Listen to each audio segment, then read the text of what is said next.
You're going to play the music? Yeah, I was waiting for starting the webinar. Yeah. Oh.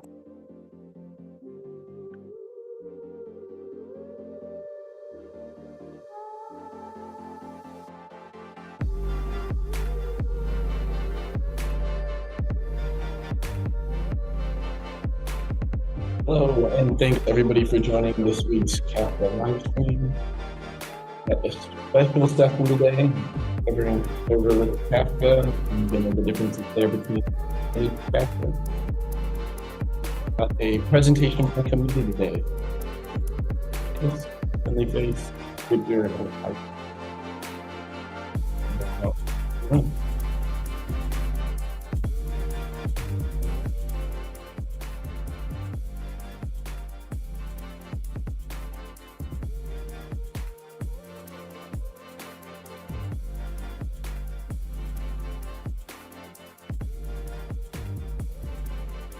Just a few more minutes, let everyone find their way in.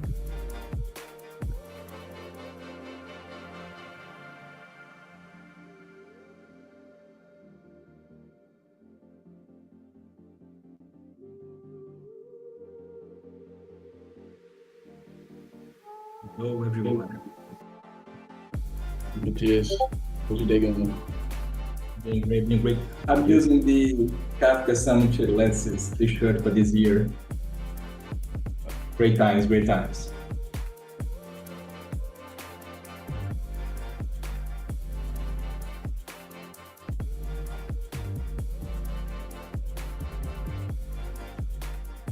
We are fresh off the meetup circuit in the US. We're having a meetup in San Francisco and New York City on last Tuesday. Stay tuned to hear more about our European meetups coming soon to a city near you. And with that, we'll kick it off. Thanks again, everyone, for joining. Today, we're going to be talking about serverless Kafka, the differences there between vanilla managed Kafka offerings. And we're relying heavily on my friend Matthias here to help out with the conversation. So Matthias, I'll hand the presentation controls over to you. Eager to hear more.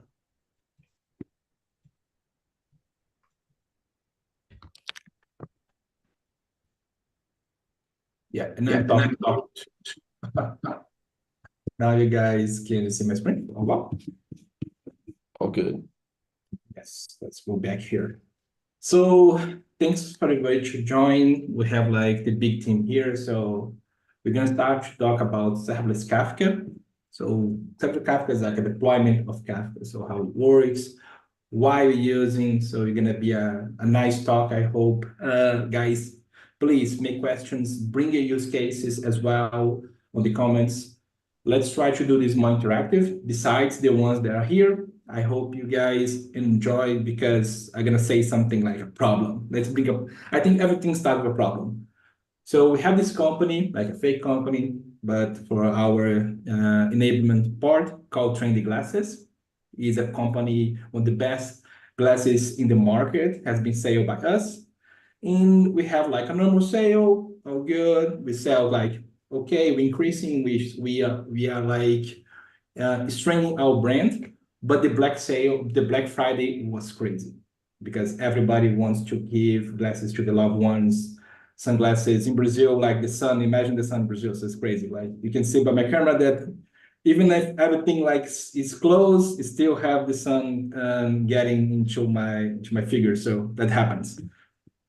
But then last year was not good for us. I was in the operations of playing the glasses, and then we have a lot of problems that we're gonna delve into these ones, but we have to do the capacity of our Kafka clusters. So the sales was going pretty well. We have to increase the cluster. The cost pay off because Black is a Black Friday experience, but then the Black Friday is over. So let's go back here. My sales goes to this, to this, to this again. And then I have to do all the head lifting, all crazy stuff on my Kafka that is on-prem, is a deployment of open source Kafka. So the two things that Guillaume just knock into my door and say, I want two things for the next year. I want like a managed Kafka, and I don't want you guys to worry about this. I want to do everything completely serverless. That's because we have the manage. There's something that's hosted by the cloud, something that's a few operations, but I want a completely serverless as a different figure. And I like, before we go forward, I'm gonna bring Ivan to the discussion that, Ivan, why do you think that it's important to have the servers? Because like I say, I have this open source crazy Kafka that I have to scale up and scale down. Tell us a bit about your experience of, okay, now we have to scale the Kafka. Now you have to unscale the Kafka. Tell us a bit about it. Yeah, I think the biggest issue is the biggest problem or the biggest challenge actually in every organization that has a even little bit bigger Kafka platform is basically a capacity planning. Imagine what you said. You have a peak days or even a peak seasons which are starting in April and ending in August or September. You gotta scale all your fleet to the next level, and then you have to, as it is ending, you have to descale it. Or if you have a peak days or peak hours, imagine that sort of a hurdle where you have to constantly, if you're on-prem, talk with your IT department. I need this amount of VMs, or I need to buy this amount of bare metals, which are for the good part just sit down, lay down, and collect the dust. That's the biggest hurdle. It's a bureaucracy, and in the very end, it's your engineers which have to scale that and then scale it back, and it can just bring a lot of. It's not a heavy lifting, but in the end, it just brings a lot of not necessary work that can be put into much better projects and much better the things that need much bigger attention, for example. And that's something that you said is amazing, that you can do other things. You can be more business driven oriented instead of worrying about scaling clusters, scaling volumes, and get be crazy. And because when we get this, people always ask, why do we need like a managed Kafka? Why do we need this? Because like you say, then the heavy lifting is crazy. You have to do, Kafka was not born as cloud native. So you have to understand that it has been changed over the years.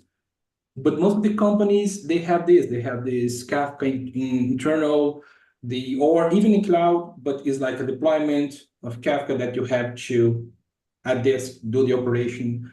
You can do a few things like using cruise control, but even so, it can be a pain. That's no romantic. It's a pain because you do that. And imagine talking with your P or PM every January and saying, "Hey, I need a month where we're just going to focus on scaling whole our fleet, and then a couple of weeks, we need just for descaling, and then planning everything." It's just they don't like to hear that. If you can tell them, "Hey, listen, we can do this," it's maybe gonna cost us, but in the longer run, it's just gonna be much more cost effective. Our engineers gonna be able to focus on much better and productive stuff that's gonna help us in the long haul, rather than doing repetitive work. So yeah. Yeah, completely agree with you. And for that, let's enter in a few offerings that we have in the market. We're gonna delve in one. That's why I call Victor here. He's my right hand. He's the one that is working with this part of MSK. But we have these other options, all options that let us work as well together to go to development experience, to improve the development experience. But we're going to delve into the one in the middle, the AWS MSK. We have Confluent, we have Red Panda. We're not going to enter in this now. If you guys want to see something about this subject, please add in the comments. I would like to know more about Red Panda, Avon. Just let us know for us to create more content about this. But let's delve into most of the customers, they go crazy when it's not talk about this. Go into AWS Severless. So for this part, I'm gonna hand over to Victor. Victor, see if you can share your screen, because then we can do, you're in mute, just to let you know that happens with all of us. Adam, you want to talk about something? I know you. Wanted to let you know he's on mute. Happens. So everyone can hear me, guys? Good to go. Yeah, good. Loud and clear. So thanks a lot for everyone to be here. It's my pleasure to share some knowledge about Kafka and MSK serverless. I hope this can bring some new ideas for everyone that can be to use it to create a new product. And let's start.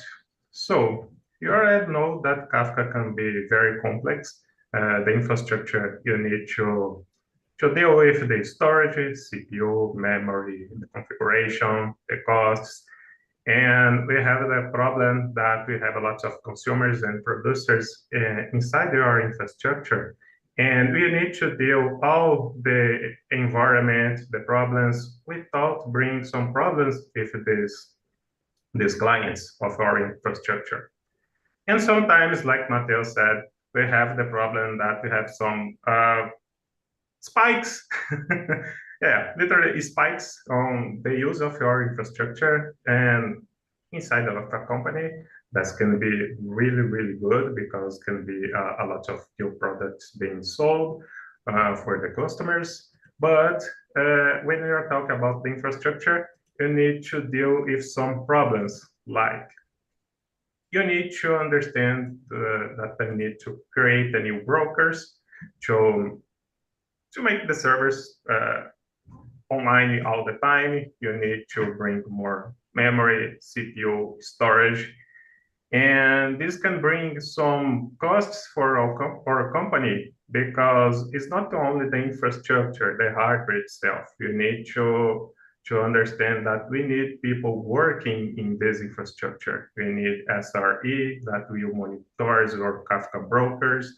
You need Kafka specialists that will handle the problems with Kafka itself. And this can be really painful because everyone just think about how can I handle the spikes. I just need to create more brokers, put more infrastructure to handle all the spikes, and provide a good service for our customers. Okay, that's fine. It's normal. But how can I bring down these infrastructures? Like Evan said, this can be really painful if you don't have the integration, a good integration between the IT teams and the CEO or the product manager. So how can we handle this kind of problem? In that case, we start thinking about MSK serverless. The whole idea is you don't need to think the problems that the handle of the infrastructure can bring to us. But how this works? So when you are configuring the Kafka infrastructure, you need to think about the hardware, CPU, memory, network. Even if you are using the MSK itself, you need to understand our problems because you need to choose the machines that we're going to use for Kafka.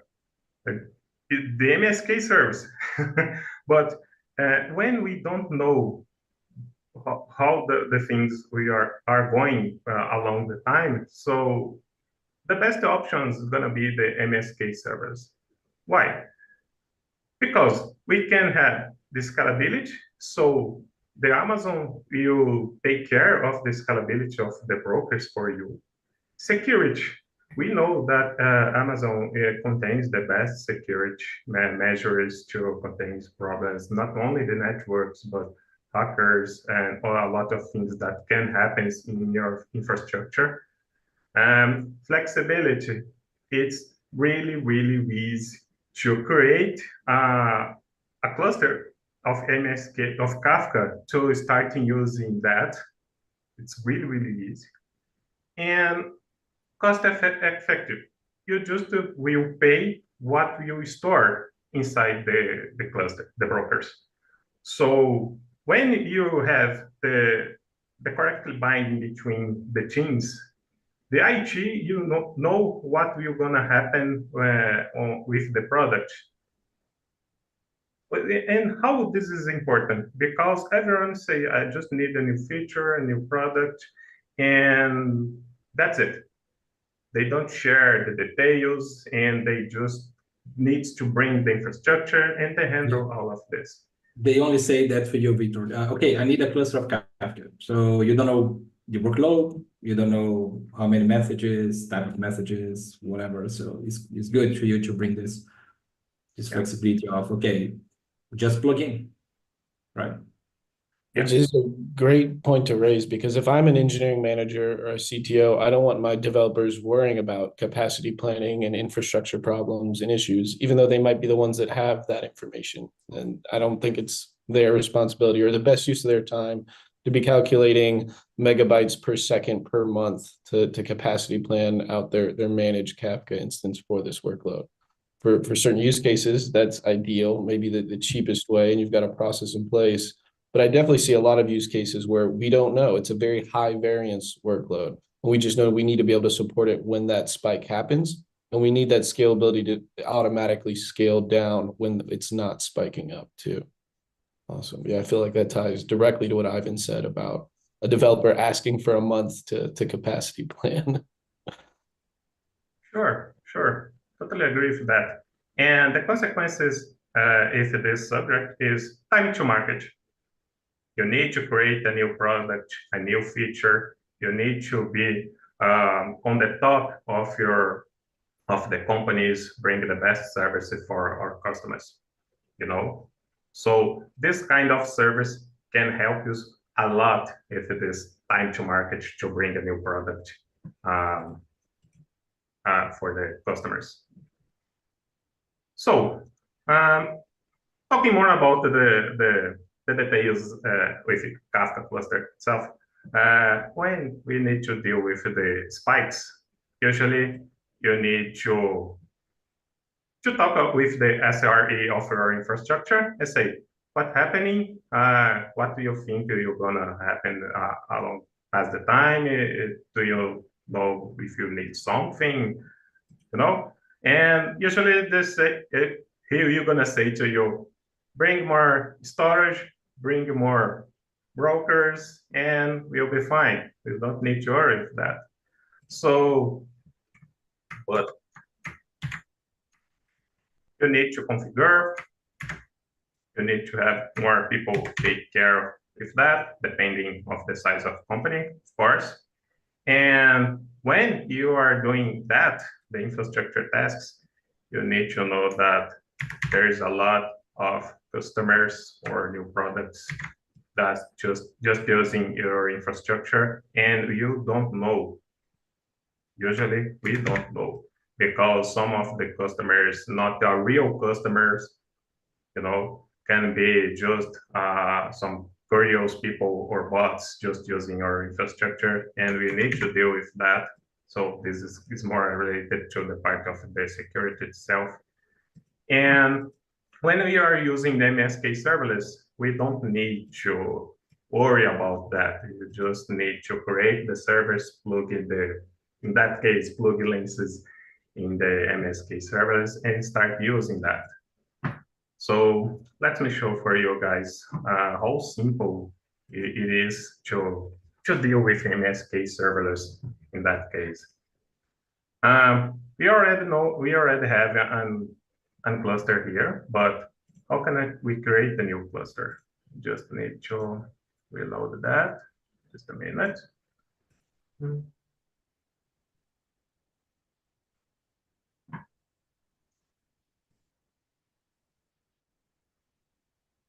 Someone there have some doubts, you can ask. Okay. Yeah, I think it's important to mention too, while we're talking about Kafka and the Kafka infrastructure and sort of the challenges that come with managing that, whether it's self-owned or managed service, there's other parts of the ecosystem too, right? So that same team is probably managing a Kafka Connect cluster as well, similar architecture where it's shared resources there and shared tasks. So capacity planning would be relevant for that as well, and schema registry as well as the producers and consumers. that you were showing there. Sure. So how can I create the cluster? You just log into AWS, go to Amazon MSK, Victor, create a new cluster. we can't see your screen if you're playing it. Oh, I'm seeing you're not seeing them. you're not seeing? I'm not, but go ahead if other people are. It's just a problem. Yes. Let me see if everybody's. Okay. Let's go to the chat. I can see it. Okay. Great. Nice. So you just go to create a new cluster, quick create or custom create. In that case, you can change some That easy. some details of the cluster, but you just go custom create, put a name, go to the serverless. You need to pay attention on the capabilities of these clusters. We need to know this can be a good solution for our problems, but like other services is not a silver bullet. You need to deal with some limitations.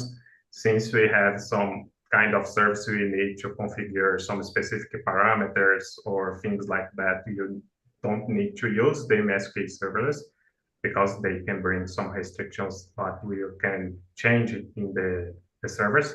So go to the serverless. Next, choose the right VPC. Let me put just one here.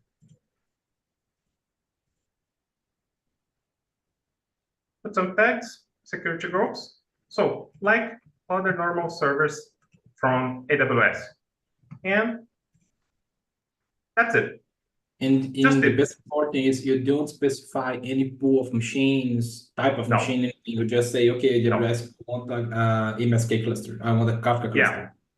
Yeah. Even in storage, you don't need to worry about it. And to make more easy your life, they bring you some IAM policies that you're gonna use that as basic policies to change according that we need for our servers. So just copy and save it. Okay. The cluster is here. And when we get the policy, we need to configure that for our instance. In that case, we go to IAM role, go to the specific role created for that example, and get the policy created from AWS and put here. So if you need to deal with other services from AWS, like bucket S3, so you change this. I want to run schema registry on Glue. Yeah, you want to schema registry on Glue. In that case, you change that in this policy. You need to make backup with lenses on S3. You change that in the policies too. So after that, just go to our cluster that we already created. And let me see. Yeah. You configure the lens. You download the lens, change the configuration, the according that you need to use, and get your license, put your license. You'll just get the address from your cluster right there, the endpoint that you just put that on the lenses, and you can start using that. So after this part, we just go starting using the lenses. So what you're gonna see is different that in other infrastructures? Nothing. You can start using the lenses like in other infrastructures, but in that case, you don't need to worry about the spikes in our infrastructures. Let me put the example to run there. What's gonna happen with this example? It just creates some messages and send to this specific topic, and the lenses will handle that. You don't need to the infrastructure of Kafka. You can just start and create a new product to your data analysts, starting using lenses as well. You don't need to worry. So I don't know if I'm clear enough, but you don't need to worry if the infrastructure of Kafka. You don't need to worry of the processing because of lenses. So this is practically the match made in the heaven. You have now both the best of the world of the creation of products. You have an infrastructure, you don't need to worry. You have the best tool to start processing and create your products. Great, great. I'm sold. Like 20 glasses is gonna definitely gonna implement this for the next Black Friday. So we definitely gonna go to this path. Amazing. Thanks a lot, Victor. Sure. And we are talking about the handle of the spikes. Let me change a little the example to produce more messages to see the spikes happening. Just guys, here is being live, alive. So yeah, we're gonna go to our cluster. Oh, see, our test cluster is already here, but let's go for that. We see that we're gonna receive some messages, and if we go to the lenses, yeah, 2006 messages. We are receiving 1,000 messages per second right now. That's what happens to me. I was like 20, 10, and then 1,000. 1,000. So this is what we can have with the MSK serverless, the flexibility, and how this works very well with lenses.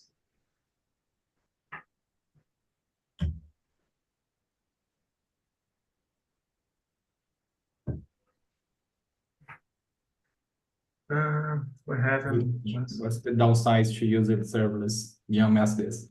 He's a manager, so he's asking, okay, that's Sure. good, but okay, what's the downside? Yeah, what's the catch? There's got to be a catch here. This looks too good. I mean, is there a maximum throughput you can do with serverless? So There's I think it's a maximum of it's 200 read and 400 writes, or the other way around, Matthias.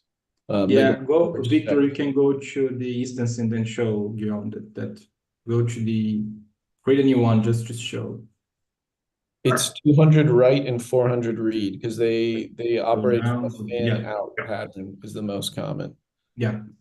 But then another catch is that you lack some configuration controls with serverless. So for example, for authentication, right now for MSK serverless, you need to use IAM authentication for clients.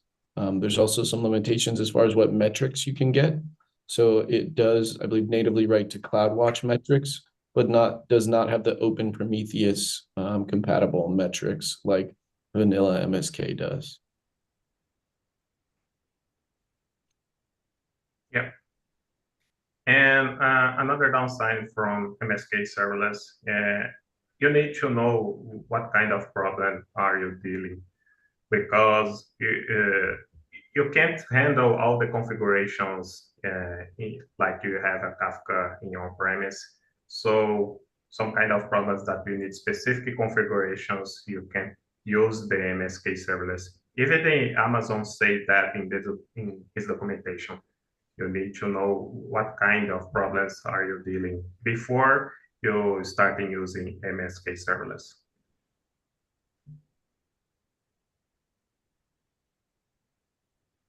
yeah, despite that, it looks fantastic. Yeah, I can imagine it solving a lot of pain for a lot of people. But I guess you wouldn't use this as your centralized platform. It would be more for isolated applications, right? I'm guessing.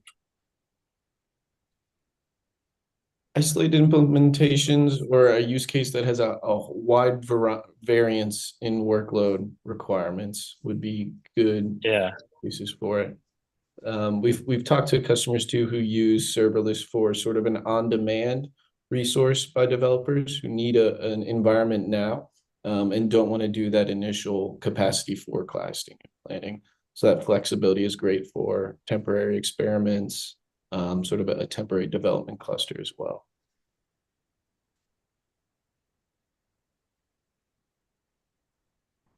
Nice. Awesome. I love it. I just love it, everything. So I'm sold. Perfect. Thanks so much for that demo, Victor, showing us the power of MSK serverless. Pleasure. If you want to stop the share, I think we can wrap this up. Thank you. Awesome. Thanks everybody for joining. This has been our Kafka live stream on serverless Kafka. If you have any questions about the presentation today or want to interface with the wider team, definitely join our community Slack. That's the best way to contact us directly. And definitely tune in next week where we have a special partnered session with Imply, where we'll be talking about the rapid development for real-time analytics. Again, thanks so much for joining, and we'll see you next week.